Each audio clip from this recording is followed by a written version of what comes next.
السلام علیکم ناظرین، میں سیدہ ظاہرہ عابدی آپ کی میزبان آج آپ کی خدمت میں مدینے میں رہنے والے ایک خاندان کا قصہ پیش کرتی ہوں۔ اس خاندان کا سربراہ ایک شخص تھا، بہت نیک۔ وہ باغوں کا مالک تھا اور اس کے 3 بیٹے تھے، اور اس کا طریقہ تھا کہ جب اس کے باغوں کی فصل اترتی تھی تو وہ اپنی قریبی بستی سے مسکینوں کو بلا لیتا، حقداروں محتاجوں کو بلا لیتا اور ان کو اپنی فصل کا جو حق مقرر کیا ہے خدا نے وہ دے دیتا، اور خوب ترقی کرتا رہا اس کا یہ جو کھیتی باڑی کا کام ہے، وہ اسی میں خوش تھا۔ بیٹے جوان ہو گئے اور اس نیک آدمی کا انتقال ہو گیا رضا الہی سے۔ اب فصل تیار ہوئی اور بیٹے بڑے خوش ہوئے۔ ان کے باغوں کے درمیان سے نہریں نکلتی تھیں، بے حساب پھل اترتے تھے۔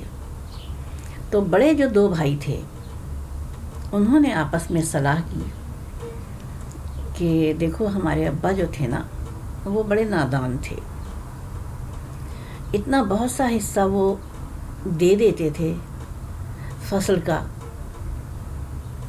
ہم ایسا کریں گے کہ ہم نہیں دیں گے۔ جو تیسرا بھائی تھا چھوٹا، اس کی مرضی نہیں تھی کہ حقداروں کا حق روکا جائے، لیکن وہ نہیں مانے۔ جب وہ فصل پکنے کے بعد صبح اتنے صبح گئے وہ، کیونکہ ان کا باپ حقداروں کو صبح بلاتا تھا، وہ اتنے صبح پہنچے کہ حقداروں کے آنے کا وقت ہی نہ ہو، گنجائش ہی نہ نکلے۔ جب وہ پہنچے تو انہوں نے دیکھا کہ وہاں باغ نہیں تھے، درخت تھے لیکن ویران تھے، کوئی پتا نہیں تھا، اور نہریں بھی نہیں بہہ رہی تھیں، نہریں بھی سوکھ چکی تھیں، اور نہروں میں کالی ریتی بھری ہوئی تھی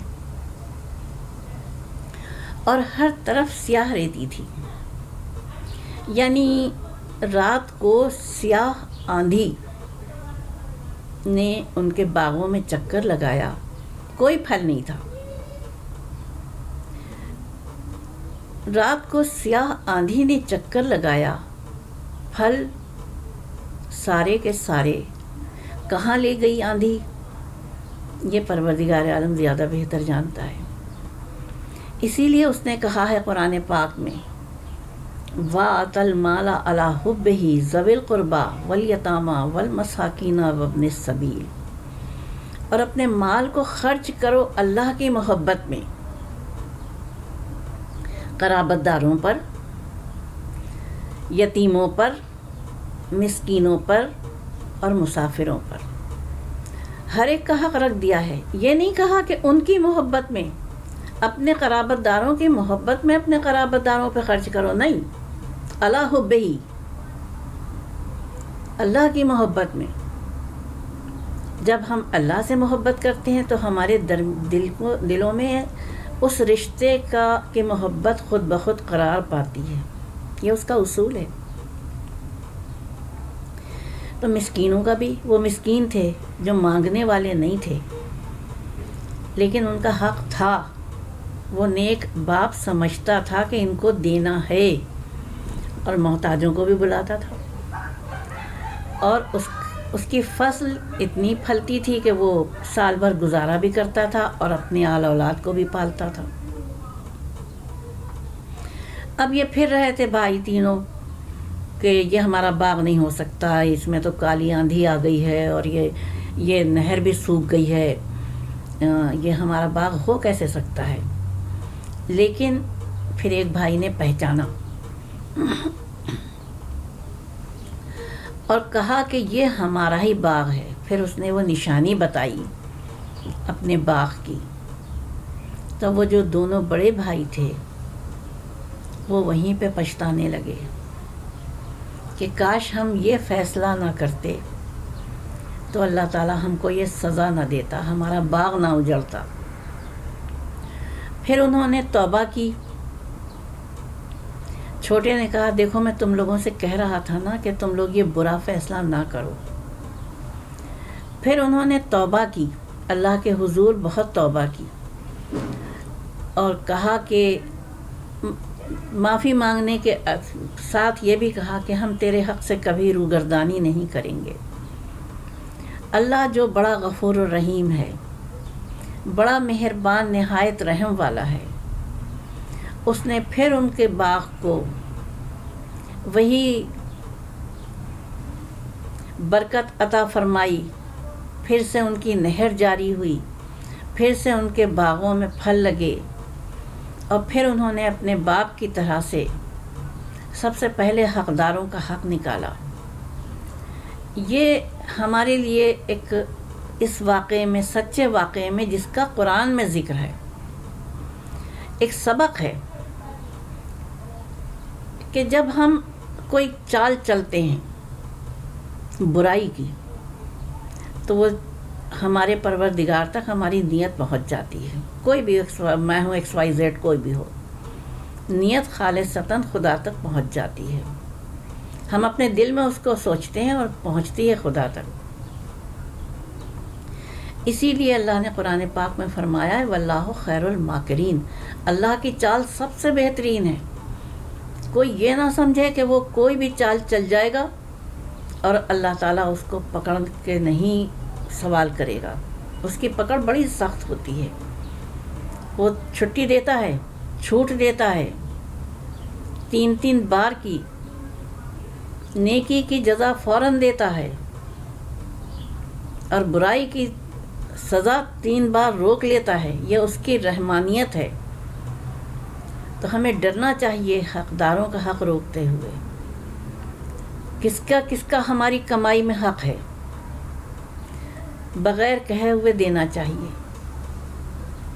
اور دینا بھی نہیں، کوشش کیجئے کہ پہنچا دیجئے حقدار کو، اس کا حق پہنچا دیجئے، دینے کی بھی، اس کو لینے کی بھی ضرورت نہ پیش آئے، پہنچا دیجئے۔ اس ایک نیک عمل کے ذریعے آپ اللہ تعالیٰ کے گھر سے نہ جانے ہم کیا کیا، آپ اور ہم نہ جانے کیا کیا نعمتیں پاتے ہیں۔ کتنی نعمتیں اس نے ہمیں دی ہیں، زندگی کی نعمت، سلامتی کی نعمت۔ کیا ہماری سانس ہماری نعمت نہیں ہے؟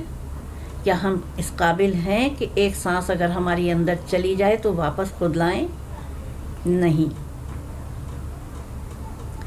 اس سبق آموز قصے میں ہمارے مال میں اللہ تعالیٰ نے جو ہمارے محتاجوں کا، قرابت داروں کا اور مسکینوں کا، مسافروں کا جو حق رکھا ہے، وہ اس قصے میں واضح طور سے بتا دیا ہے کہ دیکھو حقدار کا حق کہیں نہ روکنا، ورنہ میری سزا آ کے رہے گی۔